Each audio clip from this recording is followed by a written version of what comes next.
Hello and welcome to this Early Man themed stop motion animation tutorial.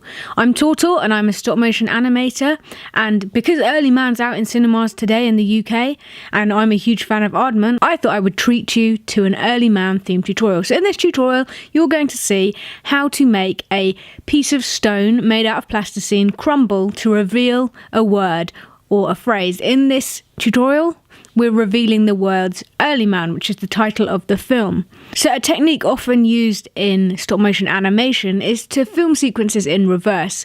So that's what I'm doing in this tutorial.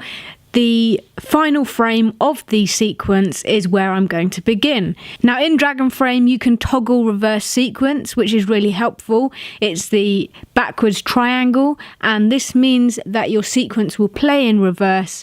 So if you are animating in a reverse sequence, you're able to see it the right way around, which is really helpful to know if what you're animating is actually working.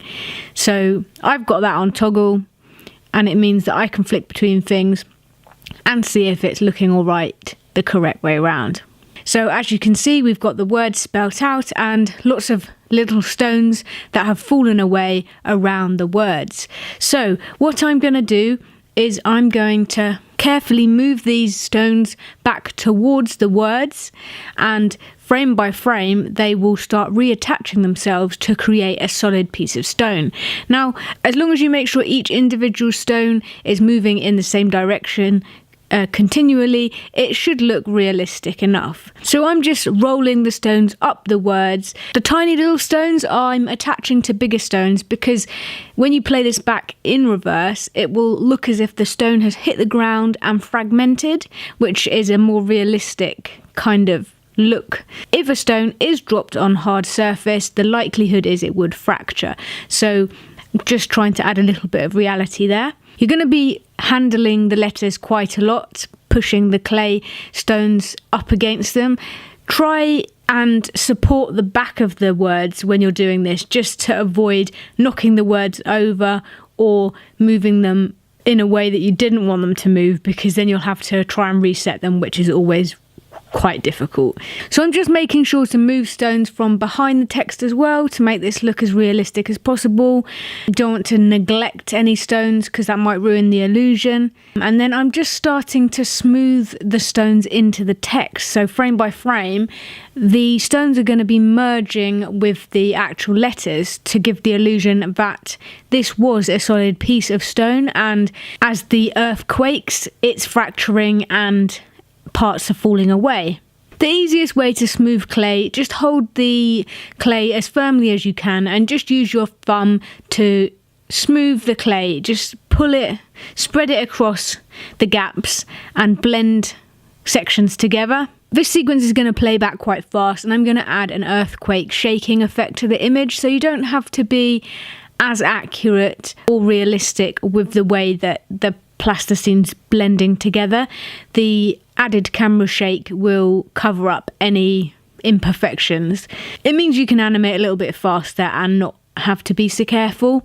So the entire sequence that you see in this animation, I animated in about 40 minutes. Every tutorial you watch on this channel so far, I have animated in less than an hour. They're all quick and easy things that you can try. Obviously, I've been animating for quite a while, so things maybe are a bit quicker for me to do, but I try and make things as simple as I can, and hopefully I explain them well. If there is anything you don't understand, do let me know in the comments and I'll be happy to try and help. Also, if there's anything not already on my channel that you'd like to see me animate and make a tutorial for, then do let me know as well, because I'll be happy to take all suggestions into consideration for my future content. So there we have it. Now we are left with a solid piece of clay or stone, and when you play this sequence in reverse, it will look as if the stone has broken and the words are being revealed. So just to finish off the film, I've added a wiggle effect in After Effects.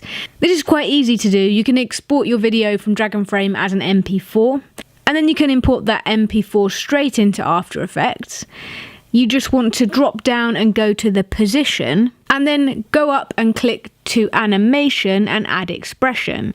In the field that opens up, you want to just type wiggle, W-I-G-G-L-E, open brackets. I've gone with 2600, 15, close brackets. That basically is a quantity of wiggles. You can change those numbers and it will give a slightly different wiggle effect. Doing this twists your frame about, so you'll see a little bit of black where the frame has moved, and so you want to increase the scale from 100% to 105%, just so that you don't see any black around the edge of your frame, and so the video still fully fills the frame. I hope that makes sense. If you're in any way confused by what I've just said and you want to add the wiggle expression, then let me know in the comments. I hope you've enjoyed this tutorial and that maybe you've learned something. If you have enjoyed it, please give it a thumbs up. If you want to see more stop motion animation tutorials, then please subscribe to the channel, because there's a new tutorial coming every Friday at 6 PM GMT. I hope you're having a fantastic week, and make sure you go to cinemas and see the Early Man movie. It's out today on the 26th of January 2018 in the UK.